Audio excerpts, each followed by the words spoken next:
আজকে আমি তোমাদের সাথে শেয়ার করব ক্লের একটা পেন্ডেন্ট আর ইয়াররিংস। মেটেরিয়াল ডিটেলস মোটামুটি এখানে একটা আছে, বাকি নিচে ডেসক্রিপশন বক্সে পেয়ে যাবে। আমি এখানে ফেভিক্রিলের মোল্ডিট ইউজ করেছি। এর দুটো পার্ট থাকে, একটা রেজিন বেস আর একটা হার্ডনার। দুটোকে মিক্স করতে হয়। দুটো পার্টকে সমান পরিমাণে আমি মিশিয়ে নেব। পুরোটা একবারে মেশাবে না, পুরোটা মেশালে কিন্তু শক্ত হয়ে যাবে। তার থেকে অল্প অল্প করে মিশিয়ে অল্প অল্প করে ইউজ করাটাই ভালো, তাহলে শক্ত হয়ে যায় না। এটাকে ভালো করে মিশিয়ে নেওয়ার পরে আমি এটা একটা ওভাল টাইপের শেপ দেওয়ার চেষ্টা করব হাতে করে। যেহেতু আমি একটা গোল মুখ টাইপের বানানোর চেষ্টা করছি, অনেকটা সেরকম টাইপের আমি শেপ দেওয়ার চেষ্টা করছি। আর আমি এখানে অল্প অল্প পাউডার ইউজ করেছি। তলার দিকের যে পোর্শনটা থাকবে ফেসটা, সেটা খানিকটা ক্লে আমি বাদ দিয়ে দেবো, আর কিছুটা একটু গোল টাইপের হলো টাইপ করে দেবো।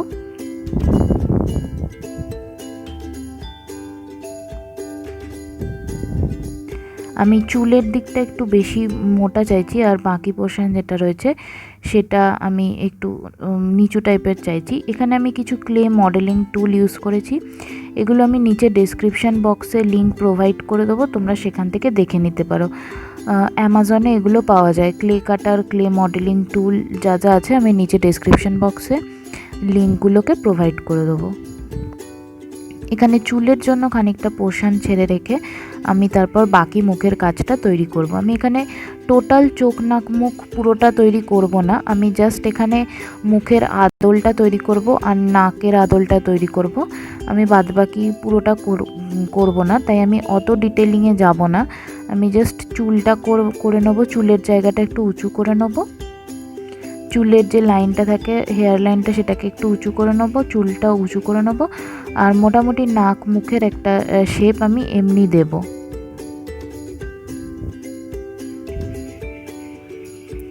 চোখের দিক দুটো চেপে দিলেই আমি নাকের যে আদলটা আছে সেটা পেয়ে যাই। এই মডেলিং টুলগুলো ইউজ করলে এটা বেশ ইজি হয় হাত দিয়ে করার থেকে।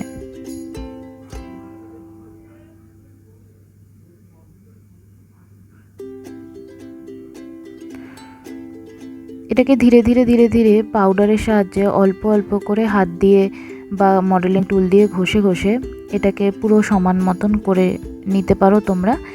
এটা তাড়াতাড়ি শুকিয়ে যায়, খুব বেশি সময় লাগে না পুরোটা হয়ে যাওয়ার পর শুকোতে। মোটামুটি 2 থেকে 3 ঘন্টা রেখে দিলেই কিন্তু আরামে শুকিয়ে যায়।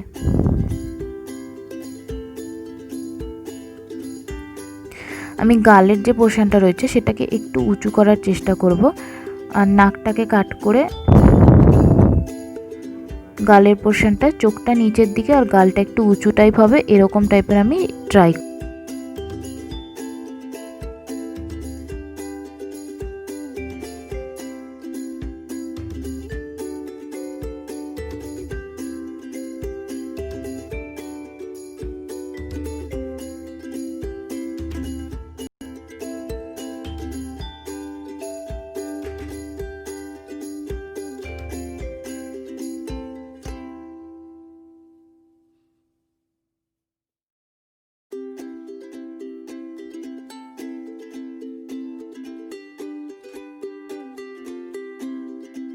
আমার যে ফেসটা আছে এটা তৈরি হয়ে গেছে। এরপরে আমি এখানে চুড়ি করব, তার জন্য আমি ক্লে নিয়েছি।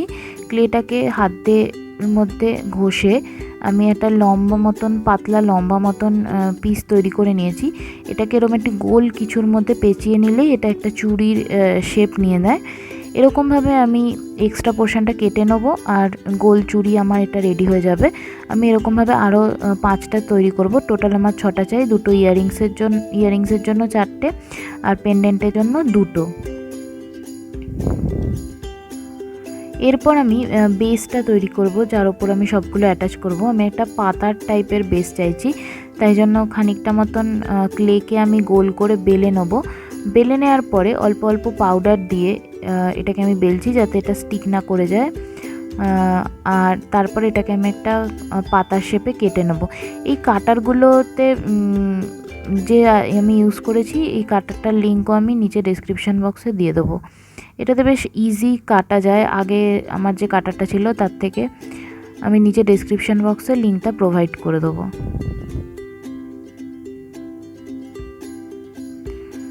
আমি এটাকে পুরো একদম পাতা টাইপের পুরো শেপ দেব না, জাস্ট আমি একটা পাতার আদলের টাইপের শেপ দেবো, প্রপার পাতা আমি দেব না। আমি একটু ভাঙাচোরা, একটু ওঠা নামা খাপছাড়া টাইপের আমি শেপটা দেব।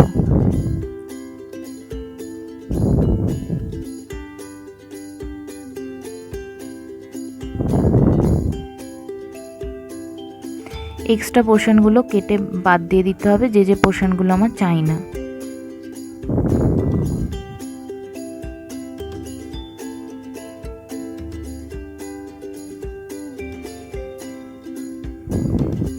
এরপর একটা আইসক্রিমের স্টিকের সাহায্যে আমি পাতার মাঝখানের যে শিরাগুলো থাকে সেগুলোকে হালকা হালকা একটা দাগ দাগ মতন করে দেবো। এটাকে পরে আমি আবার ক্লে অ্যাপ্লাই করে এই শিরাগুলোতে আমি আবার দাগ দাগ মতন করেছি, ক্লে বসিয়েছি। তোমরা এই রকম টাইপের মডেলিং টুলও ইউজ করতে পারো এখানে দাগ দাগ মতন করার জন্য। আমি এক্সট্রা কিছু যাতে এফেক্টস আসে পাতাটার মধ্যে, সেই জন্য আমি এরকম টাইপের জিনিসও ইউজ করেছি, প্লাস ওই আবার ক্লে দিয়েও ইউজ করেছি ওই টাইপের এক্সট্রা এফেক্টের জন্য, কারণ যেহেতু টোটালটাই আমি গ্রিন কালার করব তাই এফেক্টসগুলো থাকলে বেশ একটু উঁচু নিচু দেখতে লাগবে। এরপর আমি এটা ব্যাগদড়ির সাথে অ্যাটাচ করার জন্য এখানে একটা হোল করে নেব। এরপর পাতাটাকে আমি এদিক ওদিক দিয়ে অল্প অল্প করে তুলে একটু ব্যাঁকাচোরা টাইপের এফেক্ট দেওয়ার চেষ্টা করছি, যাতে জিনিসটা একদম ফ্ল্যাট না থাকে, একটু কোনো জায়গায় ওঠা কোনো জায়গায় নামা টাইপের থাকে, তো সেইটা করার আমি চেষ্টা করব। এখানে এই জায়গাগুলোতে আমি একটা আইসক্রিমের স্টিক গুজে গুজে রাখবো, যাতে জায়গাগুলো ওঠা নামা মতন শেপটা থাকে। এইভাবে একটু রেখে দিলেই কিন্তু ক্লেটা শুকোতে শুরু করলেই কিন্তু এই শেপটা নিয়ে নেবে।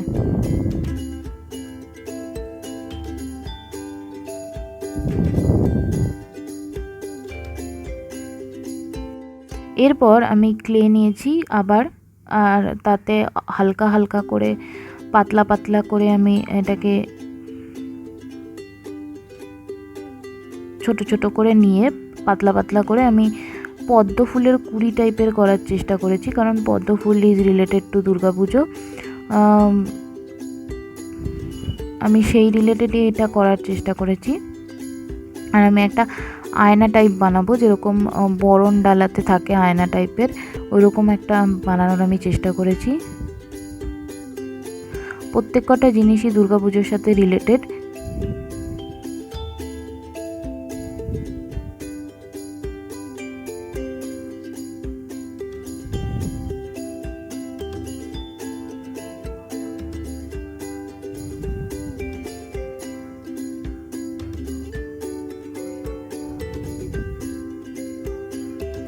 এখানে আমি কাঁচা অবস্থাতেই জোড়া লাগিয়েছি সব কিছু, তাই আমি আঠা কিছু ইউজ করিনি, এমনি এগুলো জোড়া লেগে যায়। তোমাদের যদি কোনোভাবে জোড়া না লাগে তোমরা ফেভিক্রিলের ফেব্রিক গ্লু ইউজ করতে পারো, গ্লুর সাহায্যেও কিন্তু এগুলো ইজিলি জোড়া লেগে যায়।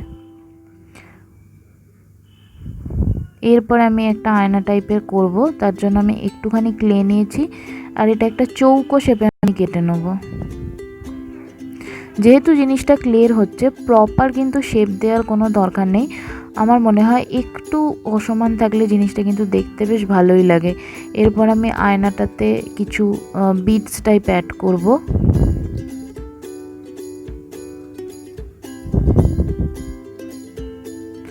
আর পাশগুলো একটুখানি কেটে নিচ্ছি, যে পোর্শনগুলো এক্সট্রা রয়েছে।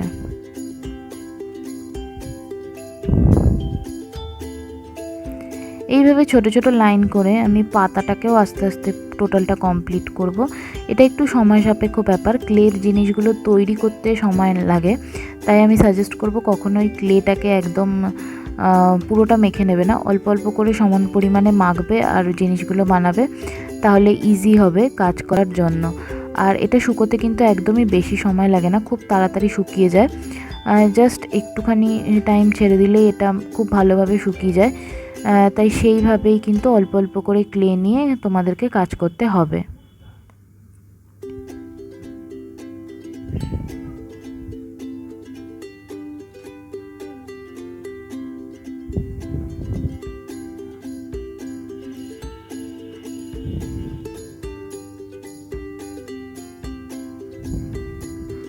আমি জাস্ট আয়নাটার মাঝের পোর্শনটা একটু চেপে দেবো আর একটা মডেলিং টুলের সাহায্যে আয়নাটার চারপাশগুলোতেও আমি অল্প অল্প করে এরকম ডটস টাইপের দিয়ে দিয়েছি।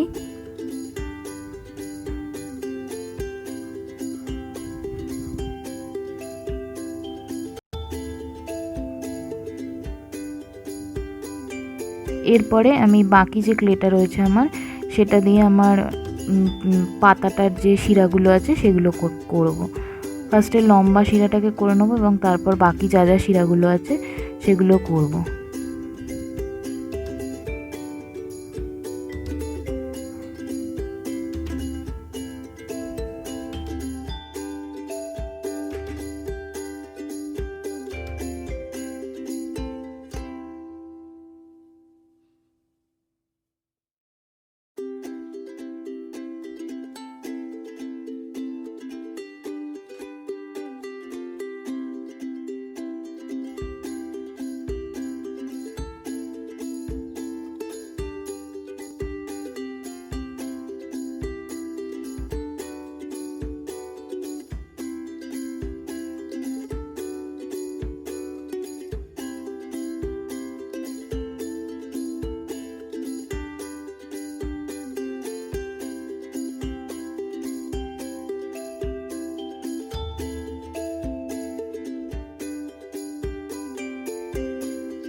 এরপর আমি ইয়াররিংসের জন্য একটা ওভাল টাইপের শেপ নিয়েছি।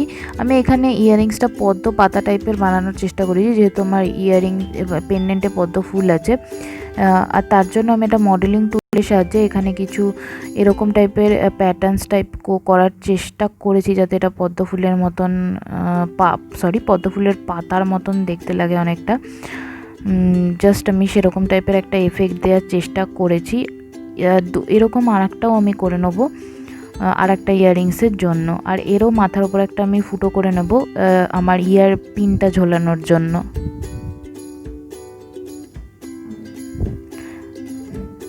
আর এরপরে এতে আমরা পদ্ম ফুল আর বাকিগুলো কালার করার পর অ্যাড করব। এখানে আমি ছোট ছোট কিছু ধান টাইপের করার চেষ্টা করেছি, জাস্ট অল্প অল্প ক্লে নিয়ে। এগুলো টোটালটাতে আমরা শুকোনোর জন্য ছেড়ে দেবো আর একদম কালার করে সব কটাকে তারপরে অ্যাসেম্বল করব।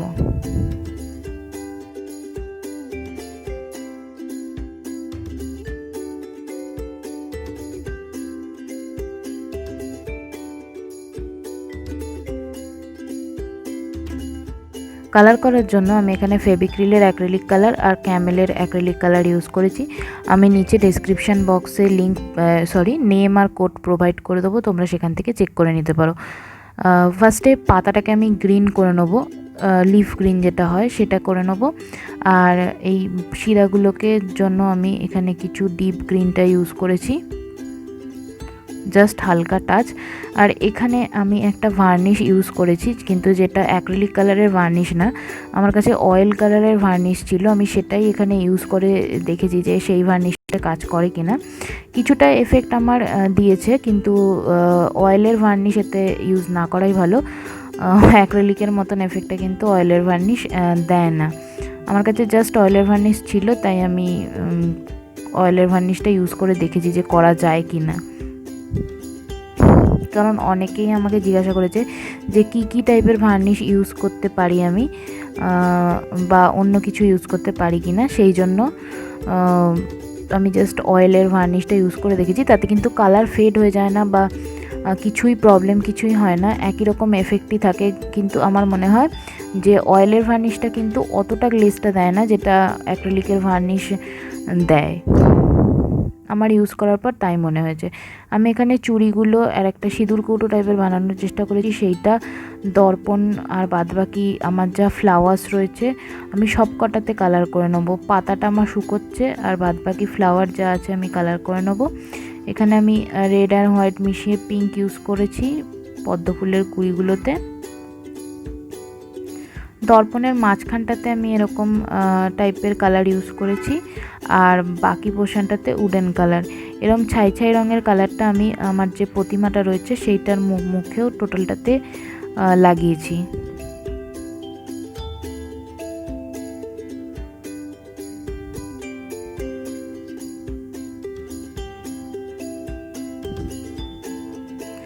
চুলটাতে আমি এখানে ব্ল্যাক করব।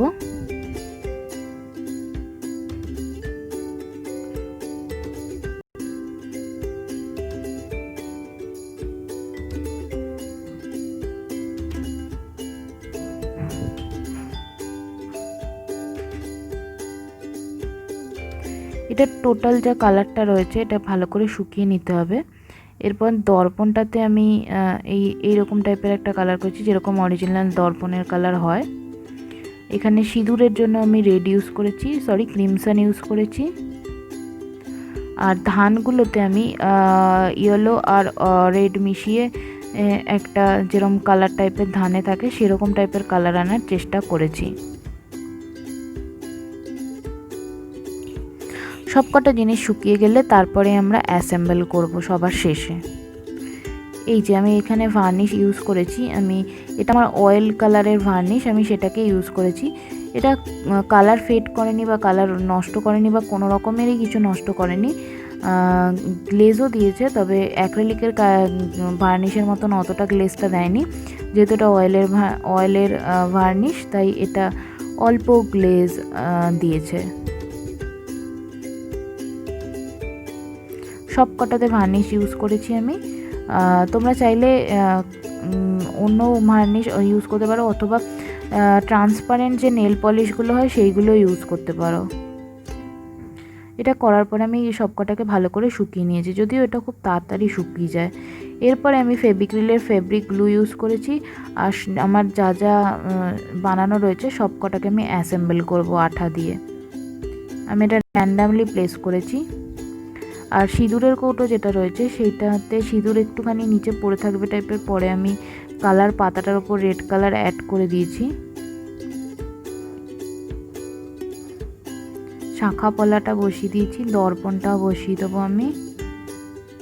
তারপর আমার পদ্ম ফুলের কুড়িগুলোকেও আমি বসিয়ে দেবো।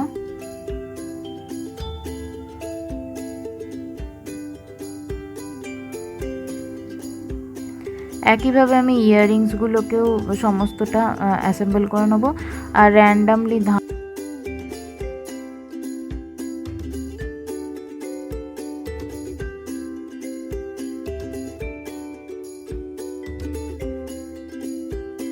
পেন্ডেন্টটা শুকোনোর পরে এরকম টাইপের দেখতে লাগছে।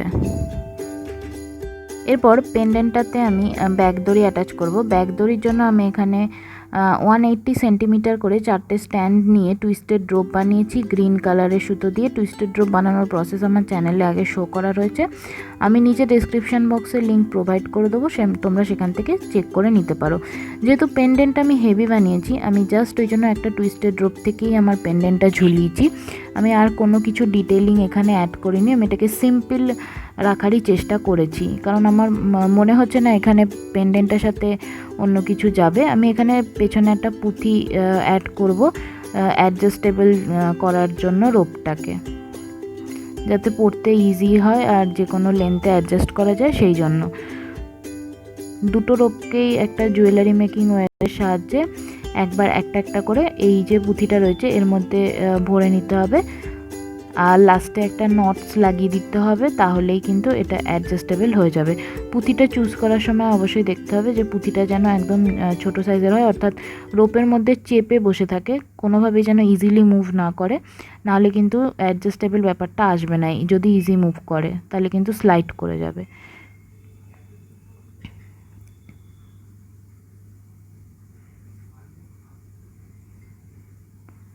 হয়ে গেছে এটা।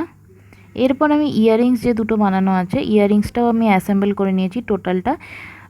এখানে আমি আমার ইয়ার হুকগুলোকে আটকে দেবো। এই ইয়ার হুকে যে রেড বলগুলো রয়েছে এই জায়গাতে সাধারণত গোল্ডেন বল থাকে, কিন্তু এই রেড বলগুলো আমি অ্যাড করেছি, এগুলো ইজিলি খোলা যায় সবকটা পার্টস, সেখানে আমি রেড অ্যাড করি। আমার ইয়াররিংসটা একদম রেডি হয়ে গেছে, এখনও একটু শুকনো বাকি আছে। ইয়াররিংস আর পেন্ডেন্টের টোটাল সেটটা একসাথে এরকম টাইপের দেখতে লাগছে।